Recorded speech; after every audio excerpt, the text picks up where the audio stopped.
Hello అండి. నేను ఈరోజు మీకు గోవా టూర్ గురించి ఫుల్ డీటెయిల్స్ ఎక్స్ప్లెయిన్ చేస్తానండి. ముఖ్యంగా నార్త్ గోవా గురించి అండి. మేము ట్రైన్లో వచ్చామండి. ముందుగా హైదరాబాద్ నుంచి గోవాకు ట్రైన్లో బుక్ చేసుకొని వచ్చాము. మనం ట్రైన్ దిగాక అక్కడికి సెంటర్ దగ్గరికి బస్సు రావడానికి టైం పడుతుందండి. మనం 2 బస్సెస్ చేంజ్ కావాల్సి ఉంటుందండి మనం బీచెస్ సైడ్ రావాలంటే గిన. సో మీరు వెయిట్ చేసి బస్సుకి వస్తే గిన మీకు తక్కువ అమౌంట్ అవుతుందండి. బుక్ చేసుకొని వస్తే గిన చాలా కాస్ట్లీ ఉంటాయి. గోవాలో ఏదైనా ట్రావెల్ అక్కడ చేయాలంటే గిన చాలా కాస్ట్లీ ఉంటాయండి. మీరు 2 వీలర్ తీసుకుంటే గిన బెస్ట్. లేకంటే గిన ఒక డే అంతటికి 8 అవర్స్కి మీకు పర్ డేకి 3000 అని ఛార్జ్ చేస్తారు. సో అలా బుక్ చేసుకున్నా ఓకేనండి, మీరు అన్నీ చూడొచ్చు. మేమైతే ముందే రూమ్ బుక్ చేసాం కానీ పేమెంట్ చేయలేదండి. మనము రూము బుక్ చేసుకునేటప్పుడు బీచ్కు దగ్గరగా ఉండేటట్లు తీసుకోవాలండి. మనకు క్రౌడ్ ఎక్కువ లేకుండా ఉండాలంటే గిన కండోలేం బీచ్, కాలాన్గుట్ బీచ్ దగ్గర అయితే క్రౌడ్ ఎక్కువ ఏమి ఉండదండి. మేమైతే కాలాన్గుట్ బీచ్కి దగ్గరలో తీసుకున్నామండి. అక్కడ చాలా పీస్ఫుల్గా ఉందండి. రూమ్స్ కూడా చాలా బాగున్నాయి. గోవాలో అయితే గిన రూమ్స్ చాలా కాస్ట్లీ ఉంటాయండి. మనం జస్ట్ నైట్ టైం జస్ట్ ఉండడానికి మాత్రమే ఉండేటట్లు తీసుకుంటే మేలు, సింపుల్గా తక్కువ ఖర్చులు అయిపోతుంది. ఇదైతే గిన హయత్ సెంట్రిక్ హోటల్ అండి. మేమైతే ఇందులో స్టే చేయలేదు, జస్ట్ చూద్దామని వచ్చాము. చాలా బాగుందండి. అంబియన్స్ కానీ ఇక్కడ ఫుడ్ అదంతా కూడా చాలా బాగుందండి. మేమైతే గిన పర్ డే 1500 లాగా తీసుకుంటామండి. బాగా పెద్ద రూమ్ ఇచ్చారండి, బాగుందండి మేము తీసుకునేది. బీచ్కి చాలా దగ్గర, వాకబుల్ డిస్టెన్స్. ఏవన్నీ అయితే మేము జస్ట్ అక్కడ బీచ్ దగ్గర పోయి రిలాక్స్ అయ్యి ఆ రోజంతా రెస్ట్లోనే ఉన్నామండి. గోవాలో మన సౌత్ వాళ్ళు అయితే ఫుడ్కు బాగా ఇబ్బందిగా ఉంటుందండి. సో అక్కడ ఫుడ్ అస్సలు తినలేము మనము. అసలు ఒక రోజు అయితే ఏదో అలా మేనేజ్ చేయొచ్చు. తర్వాత అయితే కాస్ట్లీ ఉంటుంది కానీ మన ఫుడ్డే దొరకదు. సో మేము లాస్ట్ వచ్చే 2 డేస్ ముందైతే స్విగ్గీలో ఆర్డర్ పెట్టుకున్నాము మన రెస్టారెంట్స్ కనిపిస్తే. సో మీరు కూడా స్విగ్గీలో ట్రై చేసుకోవచ్చండి, దొరుకుతాయి అక్కడ స్విగ్గీలో. మేమైతే జనవరి లాస్ట్లో వెళ్ళామండి. ఆ టైంలో వెళ్ళినా కూడా చాలా వేడిగా అనిపించేది, చల్లగా తాగాలి అలా ఉండేది. సో మనం వింటర్లోనే ప్రిఫర్ చేస్తే మంచిది గోవా వెళ్ళడానికి. సమ్మర్లో అయితే చాలా హీట్ ఉంటుందండి, అసలు భరించలేము అనుకుంటా. అలాగే ఇక్కడ కాజు షాప్స్ ఉంటాయండి, కానీ వెయిట్ మాత్రం సరిగ్గా ఇవ్వరండి. మనం ఏదో తక్కువ రేట్ అనుకుంటాము కానీ ఏం కాస్ట్ కూడా అంత తక్కువ ఏముండదు. వెయిట్ కూడా కొంచెం మోసం చేస్తారండి. మీరు వెయిట్ చూసి తెచ్చుకోండి. నాకైతే ఇక్కడ వచ్చి చూసుకుంటే 1/2 కిలోది 400 గ్రామ్స్ వచ్చిందండి. అలాగే డే 1 ఒక రెస్టారెంట్కి వెళ్ళామండి. అక్కడ వెళ్తే అంబియన్స్ అదంతా బాగుంది కానీ ఫుడ్ నేనైతే అసలు తినలేకపోయినా. ఫిష్ అవి కూడా, సీ ఫుడ్ కూడా చాలా కాస్ట్లీ ఉంటుందండి. అలాగే అక్కడ ఉడిపి హోటల్స్ అని కనిపిస్తాయి కానీ అవన్నీ నార్త్ వాళ్ళవండి, సౌత్ వాళ్ళే కాదు. అక్కడ కూడా ఫుడ్ మనం సౌత్ వాళ్ళం తినలేము. సో ఫుడ్కి అయితే చాలా ఇబ్బంది పడాల్సి వస్తుందండి. స్విగ్గీలో ఆర్డర్ పెట్టేసుకోండి. డే 1 ఈవినింగ్ అక్కడే మేము బీచ్ దగ్గర ఉన్నామండి. సన్సెట్ చూస్తూ ఉన్నామండి, చాలా బాగుండింది. క్రౌడ్ కూడా అంతేం లేదు, బీచ్ బాగా ఎక్స్పీరియన్స్ చేయొచ్చు. ఇదంతా మేము మా రూమ్ నుంచి అక్కడ బీచ్ దగ్గరికి వెళ్ళేదారండి. ఇక్కడంతా గ్రీనరీ కూడా చాలా బాగుంటుందండి. బీచ్ దగ్గర కూడా ఫుడ్ స్టాల్స్ ఉంటాయండి, కానీ చాలా కాస్ట్లీ ఉంటాయి. మేమైతే శాండ్విచ్ అలా కూల్ డ్రింక్ అలా తిన్నామండి. ఒక ఆలు పరోటా అలా తిన్నాము. ఓకే, టేస్ట్ అయితే పర్వాలేదు, బాగుంది. గోవాలో బస్ టూర్ ఉంటుందండి. సైట్ సీయింగ్ లాగా అంతా గోవాలో మెయిన్ ప్లేసెస్లని చూపుతారు. సో దీనికి మనకు ఎక్స్ట్రా ఛార్జ్ చేస్తారండి. ముందు ఓన్లీ ప్లేసెస్ దగ్గర తీసుకుపోనిక ఒకటి ఉంటుంది, మళ్ళీ ప్లేసెస్ దగ్గర నుంచి వాటి లోపలికి పోనిక ఎక్స్ట్రా ఛార్జ్ ఉంటుందండి. సో ఫస్ట్ టైము బస్ ఛార్జీ కట్టమంటారండి. తర్వాత బస్ ఎక్కిన తర్వాత ఇంకో ఛార్జ్ యాడ్ చేస్తారు. ఒకవేళ మనము వేరే బయట హోటల్ తరపున కానీ బయట కూడా బుక్ చేసుకునే సెంటర్స్ ఉంటాయి, అక్కడ చేసుకున్నామంటే 500 ఎక్స్ట్రా పడుతుంది. అలా కాకుండా మనం ఆన్లైన్లో బుక్ చేసుకుంటే 500 తక్కువ వస్తుంది. సో మనం ఏమేమి చూడాలా మనం దాన్ని బట్టి చూసుకోవాలండి. మనం క్రూయిజ్ డిన్నర్ అనేది ఉంటుంది, అది మనకు ఈ బస్ టూర్లోనే వస్తుంది కాబట్టి మీరు సపరేట్గా పోవాల్సిన అవసరం ఏమి ఉండదు. ఎందుకంటే దానికి మళ్ళీ క్రూయిజ్ డిన్నర్ అని ఒక్కొక్కరికి 2500 అలా ఛార్జ్ చేస్తారు. సో అలా కాకుండా మీరు బస్సులో కాసేపు జస్ట్ చూపించుకొని తీసుకొని వస్తారు, బాగుంటుంది. మీరు బస్ తరపున పోతే అది మీకు చీప్ అవుతుంది. మేమైతే సపరేట్గా వెళ్ళాము కాబట్టి మళ్ళీ బస్సుని ఇంకా అవాయిడ్ చేసేసామండి, బస్సులో అయితే తిరగలేదు. ఇంకా మేమైతే వచ్చే రోజు ఒక రోజు ముందు కార్ తీసుకున్నామండి, రెంట్కు కార్ తీసేసుకొని బీచ్లన్నీ కవర్ చేసేసాము ఆ రోజు మేము. సో నాకైతే కార్లో తీసుకుని అలా తిరగడం చాలా మంచిది అనిపించింది. ఏమంటే మనం ఆఫ్టర్నూన్ ఫుడ్కి ఎక్కువసేపు ఆగకుండా 8 అవర్స్ టైం ఉంటుంది, ఆ 8 అవర్స్లో అంతా తిరిగేసేయాలండి. సో ఈవినింగ్ ఇక్కడ మేము సన్సెట్ చూసామండి, చాలాసేపు ఉన్నాం ఇక్కడ, చాలా బాగుంది అసలు.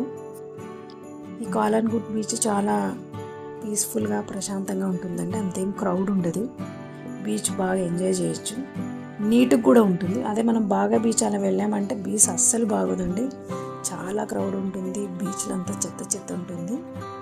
సో మీరు కండోలిం బీచ్ కానీ కాలన్గుట్ బీచ్ కానీ దగ్గర రూమ్ తీసుకొని అక్కడ ఉంటే కానీ మీకు పీస్ఫుల్గా బీచ్ అనేది ఎంజాయ్ చేయొచ్చండి. నేను గోవా టూర్ను 2 పార్ట్స్గా చేస్తున్నానండి వీడియో. సో ఈ వీడియో అయిన తర్వాత పార్ట్ 2 ఇంకో వీడియో ఉంటుంది, అది కూడా చూసేసేయండి మీరు. మేము ఒకరోజు ఈవినింగ్ క్రూజ్ డిన్నర్ బుక్ చేసుకున్నామండి, అది పర్ హెడ్ 2500 ఛార్జ్ చేశారండి విత్ డిన్నరు ప్లస్ క్రూజ్ దానికి. సో నాకైతే అదేమంత వర్త్ అనిపించలేదు, అంత నచ్చలేదు కూడా. మనం బస్ బుక్ చేసుకుంటే అందులో కవర్ అవుతుందండి, మీరు సపరేట్గా వెళ్ళాల్సిన అవసరం ఏమి ఉండదు. గోవాలో ముఖ్యంగా ఈవినింగ్ టైంలో బస్సెస్ తిరగవండి, మనం ఒక చోటు నుంచి ఒక చోటుకి వెళ్ళాలంటే కానీ బైక్ లేకుంటే కానీ చాలా కష్టము. సో ఇదే మాకు బాగా బీచ్ నుంచి మేము మళ్ళీ మా రూమ్ దగ్గరికి రానిక ఆ రోజు నైట్ 1000 రూపీస్ అడిగారండి. మేము ఇంకొకరు షేర్ చేసుకోవడం వల్ల 1000 రూపీస్ అయింది, లేకుంటే 2000 అడుగుతున్నారు ట్యాక్సీ వాళ్ళు. సో ఈవినింగ్ 6 తర్వాత 7 తర్వాత నుంచో బస్సెస్ ఉండవండి. సో మీరు ఇదైతే ఖచ్చితంగా గుర్తుపెట్టుకోవాలి. గోవాలో ఈవినింగ్ టైంలో క్లైమేట్ అయితే చాలా బాగుంటుందండి, బీచెస్ కాకుండా బయట కూడా. మనం కాస్త డబ్బులు పెట్టుకోగలమంటే మనం హైదరాబాద్ నుంచి గోవాను మొత్తం 2 డేస్లో కూడా నార్త్ గోవా మొత్తం చూసేయచ్చండి. సో ఇక్కడ మార్నింగ్ ఫ్లైట్ ఎక్కామంటే అక్కడ 10కి అలా దిగేటట్లు చూసుకొని మనం ముందే ట్యాక్సీ మాట్లాడేసుకున్నాం అనుకోండి, సో ఆ డే అంతా 8 అవర్స్ మొత్తం ఈవినింగ్ వరకు తిరిగేసేయచ్చు. సో ఈవినింగ్ ఎక్కడైనా బీచ్ దగ్గర రిలాక్స్ కావచ్చు, నైట్ రూమ్కి వెళ్ళొచ్చు. సో 2 డేస్లో మనము మొత్తం కవర్ చేసేయచ్చండి మనం ట్యాక్సీతో అయితే. మళ్ళీ బండితో కూడా ఇబ్బంది అండి, మనమే అన్ని ప్లేసులు వెతుక్కొని పోవాలి. అదే మనము కార్ రెంటల్ తీసుకున్నామంటే డ్రైవర్ ఉంటాడు, అన్నీ తిప్పేస్తాడు మనకు ఈజీగా. గోవా ఫ్లైట్ బుక్ చేసుకునేటప్పుడు మనకు చిపి ఎయిర్పోర్ట్ అనేది ఒకటి ఉంటుందండి, ఇదైతే చాలా దూరంగా ఉంటుంది, ఈ సిటీకి చాలా లాంగ్ డ్రైవ్ వెళ్ళాల్సి ఉంటుంది, కానీ బస్ అయితే వాళ్ళే ప్రొవైడ్ చేస్తారు. సో మీరు ఫ్లైట్ బుక్ చేసుకునేటప్పుడు సింధుదుర్గ్ ఎయిర్పోర్ట్ వస్తుంది కదా, దాన్ని అవాయిడ్ చేయండి. ఇది చాలా దూరంగా ఉంటుందండి గోవాకి, ఇది పోవడానికి మనకు చాలా టైం పడుతుంది, చాలా టైం వేస్ట్ అవుతుంది. మీరు దగ్గరలో ఇంకా వేరే ఎయిర్పోర్ట్స్ ఉన్నాయి రెండు, అవి 2 బుక్ చేసుకోండి.